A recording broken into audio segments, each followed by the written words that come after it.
If you're worried about looking like Carl Havoc when you use your disguise kit, Alter Self is probably a better option for you. I'm John, a forever DM and one of the writers at dumbestdnd.com. Today we're taking a look at a second level transmutation spell called Alter Self. Alter Self is available for sorcerers, wizards, and artificers, as well as Circle of the Moon druids, which you'll get this at will at level 14.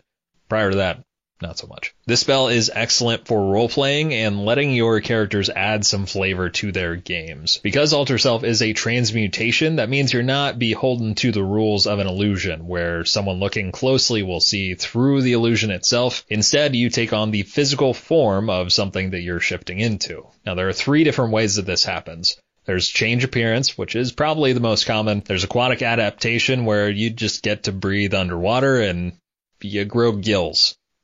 I don't know if that is a benefit to you or something you desire, but that's what happens in this case, and get webbing between your fingers. Then the third option is natural weapon, where you can grow fangs, horns, turn your arm into a spike, whatever it may be, to create a natural weapon and do some damage with unarmed strikes. Alter Self lasts 1 hour in duration and is a concentration spell, so not one where you're going to be able to cast more concentration spells, and if you take any damage in this new form, you will have to roll a Constitution saving throw. Let's take a closer look at the rules as written. You assume a different form. When you cast a spell, choose one of the following options, the effects of which will last for the duration of the spell.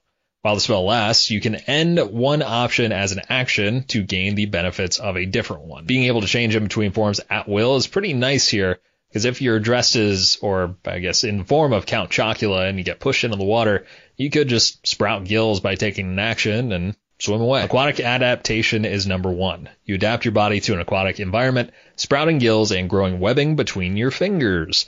You can, again, nice. A little gross.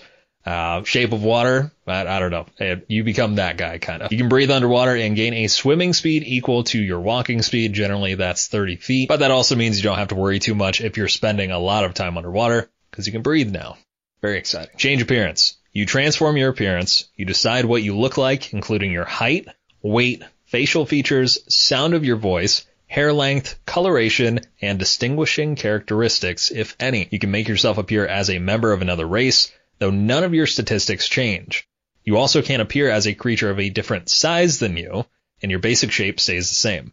If you're bipedal, you can't use this spell to become quadrupedal. At any time for the duration of the spell, you can use your action to change your appearance in this way again. So again, we have the ability to change appearance. If you need to play a set of twins, a la the Parent Trap, you can morph between the 2 twins, although they look the exact same. What's important to note here is the size distinction. So yes, you can change height and weight, but it has to be within a certain range. You can't go from medium to large. You can't go from medium to small, or any of those D&D specific size features that exist. Natural weapons. You grow claws, fangs, spines, horns, or a different natural weapon of your choice. Your unarmed strikes deal 1d6 bludgeoning, piercing, or slashing damage as appropriate to the natural weapon you choose, and you are proficient with your unarmed strikes. Finally, the natural weapon is magic, and you have a +1 bonus to the attack and damage rolls you make using it. So all those rules, aquatic adaptation seems pretty straightforward. Natural weapon does overall as well, but where players are probably going to get creative, and where it's probably going to become a nightmare for you as a DM, is with change appearance. Now, I'll asterisk this entire bit by saying, talk to your DM. If you're a DM, talk to your players. Have these conversations, see what's okay, what's not okay. Don't come to the table and be like, no, I demand I should be able to do this.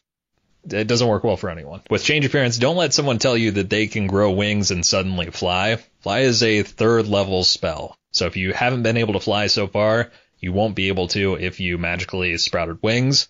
Think of them only as aesthetic. With change appearance, you're not taking on the new stats of whatever you're changing into. It is purely just a physical alteration. It's not a change in stats. It's not a change in abilities. Aquatic adaptation is really the only one that allows for additional enhancements other than natural weapon and the unarmed strikes. Another way to think about, why can't I have wings? Druids don't get to do that in wild shape until level 8.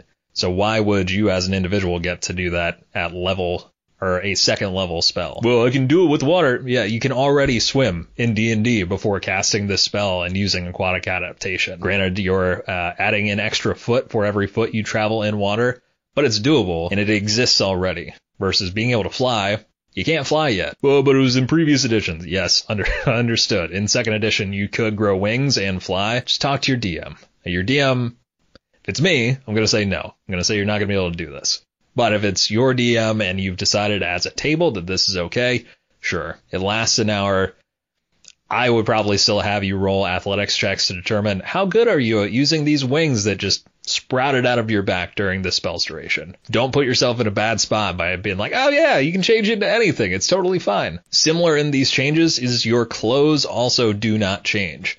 So Disguise Self is very explicit about you change your appearance as well as your clothes. It is an illusion spell, so it makes a little more sense here. With Alter Self, think about it as the Incredible Hulk. Yeah, I know, it's the size is changing there too. It becomes a Hulk. But your clothes are staying the same size, so if you expand your height and weight, your clothes are going to look a little tighter. If you become smaller and less hefty, clothes are going to look a little big. So there are a lot of different ways to think about the clothing, but again, it is purely your corporeal form that you are changing. That is all that gets changed with Alter Self. Rules as written, it does what it says it does. So these appearance changes, it is very explicit about them. And so that is what you should generally hold yourself to, unless you're allowing your players to be a little more creative. One thing I do like about the natural weapon is that it is a magic weapon. So in some cases, if there is immunity or resistances to attacks, whether it be bludgeoning, slashing, or piercing, when it's a non-magic weapon, that to me makes this a little more interesting.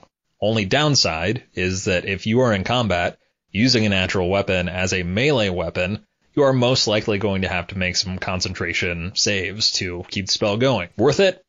Unknown. But you could change shape if you wanted. I wouldn't go into a battle with that plan of, I'm going to cast Alter Self and I'm going to use natural weapon and this is going to be great. I don't think that's going to play out the way you want it to. Remember too, when you alter yourself, you're not going to have the knowledge, the history, anything along those lines, even the charisma of the individual that you're changing into. If you change to the Mayor of Mayville, you're going to have to know a lot of history of that Mayor of Mayville in order to then move past the guards, act like that specific person. So just be careful as you're using Alter Self. There may still be deception checks that you have to make in order to convince someone that you are, in fact, the individual you say you are. I talked about Disguise Self a little bit already. Reminder that that is a first level illusion spell, and it doesn't hold up to physical inspection. But what you could do is you could use Alter Self and combine that with Disguise Self. That way you're getting the clothes change and you're also getting the appearance change. So that if you are caught, they're going to see through the clothes themselves, but you'll still look like the same person underneath. It's a lot easier to wave off than suddenly you are a totally different person. Alter Self is also very different than Polymorph, True Polymorph, and Mass Polymorph, so make sure that you're keeping that in mind as someone starts to use this. It's another reason why I say you shouldn't be able to grow wings and fly with Alter Self. There are other spells that allow you to do this, and they're also at higher levels. Those things in mind, even if you grow wings, I don't think you should be able to fly with them with Alter Self. Over time, Alter Self has changed a little bit. It's like it's gone through its own shape change. In second edition, it changed clothes as well, but the sizing still was understood of you can't go past a certain size. In second edition, you could grow wings and fly if you chose to look like a harpy. It didn't get explicit about aquatic adaptation, so that to me says, because they are making this very specific distinction, they've played through this enough to know, this is probably the thing that makes the most sense here. Natural weapon, aquatic adaptation, everything else is OP. Third edition made it more confusing by allowing you to go up or down in one size. So that's something that's been removed here in 5th edition. Consistent across all editions has been you don't gain the stats of the other person. There were some editions where you could get some of the base items or base feats, but nothing extraordinary where it was going to make it overpowered. If you're looking to march your way through town representing an individual that you absolutely are not, I think Alter Self is a great transmutation spell. It's not an illusion, so it's going to be harder to detect. I think this helps you out a lot if you're trying to pull off a heist, pretend that you're a noble that you have instead kidnapped. Anybody that your murderer hobo has gotten rid of but had a very important thing that they needed to go to, I think it's all usable. Again, could be super chaotic, could be a lot of fun, but Alter Self, I think, kind of sits up there in the top of transmutation spells. Tell us your favorite use of Alter Self in the comments below, and until next time, thanks for watching.